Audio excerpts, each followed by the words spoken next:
नमस्कार दोस्तों।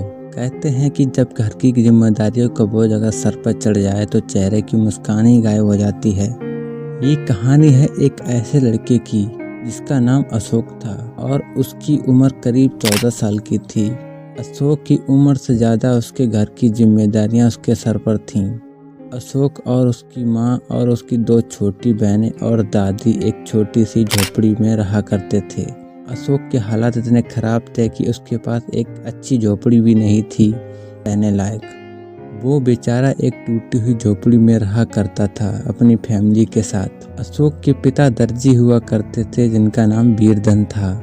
अशोक के जीवन में एक ऐसा समय आया जब अशोक के पिता एक गांव से दूसरे गांव से सिलाई का काम करके लौट रहे थे। तब रात भी बहुत हो चुकी थी और अंधेरा भी बहुत हो गया था। तभी अचानक कहीं से शराब के नशे में एक युवक बहुत तेज कार चलाकर आता है और वीरधन के साइकिल में टक्कर मार देता है और वीरधन की मौत हो जाती है।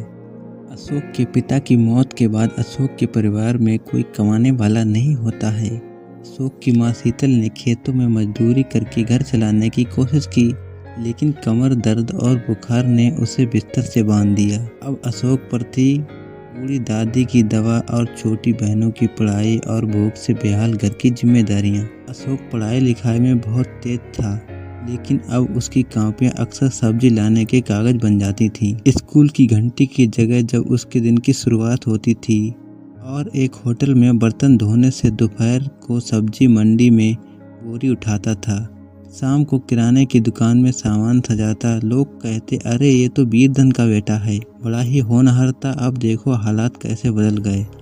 लोग उसे देखकर बहुत हंसा करते थे, लेकिन अशोक चुपचाप सहता रहता था। कभी कभी जब बहनों के लिए बासी रोटियां मिलती, वह मुस्कुराकर कहता, अभी मेहनत कर रहा हूँ दीदी, कुछ दिन हम सबका पेट भरेगा और सपने भी सबके पूरे होंगे। एक दिन अशोक को मंडी के पीछे रखे कट्टों के पीछे रोने की आवाज आई।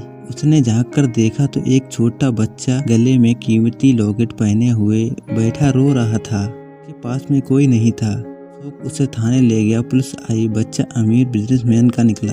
नीरज सेन के अगवा होने से पहले भीड़ में अपनी मां से बिछड़ गया था। इसने अशोक को ईमानदारी की खूब तारीफ की। नीरज सेन के पिता रवि सेन ने उसे गले लगाकर कहा, मेरे बेटे की जान बचाई बेटा, तेरा क्या सपना है बता दे। उसके बाद अशोक ने हाथ जोड़कर कहा, मुझे कुछ नहीं चाहिए, बस माँ का इलाज और 2 बहनों की पढ़ाई हो जाए, यही बहुत है। दिनों में गांव में चर्चा फैल गई।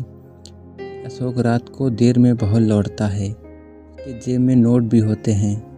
बोले, कहीं इसका बच्चे अगवा करने में इसका कहीं हाथ तो नहीं है। यह बात अशोक तक पहुंची तो उसकी आंखें झलक पड़ी। गांव में लोगों का अशोक पर शक बढ़ता गया। एक रात उसके घर कुछ लोगों ने पत्थर भी फेंके। एक दिन अशोक अपनी माँ की गोद में सिर रखकर कहता है, माँ, क्या हम गरीब की ईमानदारी का कोई मोल नहीं। रवि सेन ने ये सब सुनकर गांव में कॉन्फ्रेंस बुलाई और अशोक को बुलाया और सबके सामने कहा, इस गाँव का हीरा अशोक है। अगर ये बच्चा ना होता आज मेरा बेटा जिंदा नहीं होता। जो इसे चोर कह रहे हैं वो अपने गिरेबान में झांकें। रवि सेन ने अशोक को शहर के सबसे अच्छे स्कूल में स्कॉलरशिप दिलाई, साथ ही माँ का इलाज और दोनों बहनों की पढ़ाई का खर्चा उठाने का वादा किया।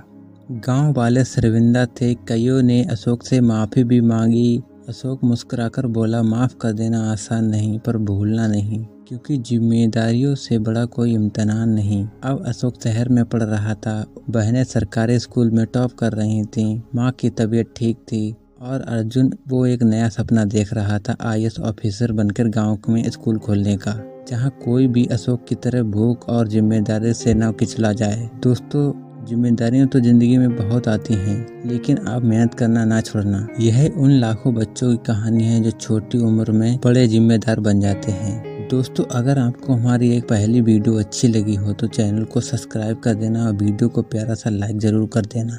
और अगर आपको इस कहानी का पार्ट 2 देखना है तो कमेंट करके जरूर बता देना। धन्यवाद।